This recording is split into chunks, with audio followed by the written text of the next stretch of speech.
paper. So I think I'm going to have you guys, if you have not started to print yet, even if you've already made your registration marks right here, which by the way you want to be very, very light instead of really dark.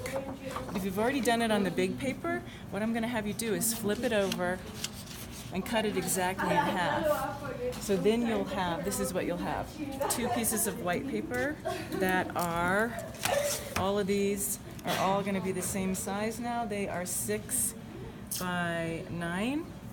And you'll do your registration marks on there. So just as a quick example, like it was in the other video, the measurements will be 1.5 inches and 1 inch. So how do you get that? Make sure that you are measuring along the outside edge. You'll put along the short side, you'll do 1 inch, make 1 inch mark right along the outside edge. Do it down at the bottom, right along the outside edge to keep it square.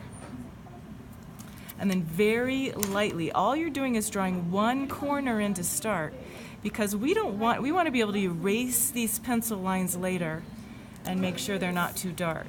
And then on the tall side, do 1.5 inches right along the edge, 1.5 inches. Very lightly draw your corner. And then get your block, because some of them aren't exactly the same size. Line it up in the corner. Can you come in close, Rosalie, so we can get that? Line it up right in the corner, and then come over to this corner. Then all you're doing is making little tick marks, making a corner mark and an edge mark.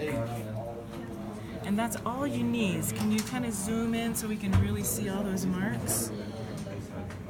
That way, when I've cut my block and I'm lining it up, I won't have as many to erase than if I did the lines dark everywhere. Does that make sense? So you're going to do that on this paper, and this paper. And again, if you've already done one big, I apologize, but let's cut it in half to save, because this paper is really nice paper, and we'll redo our registration marks on the back. Thank you.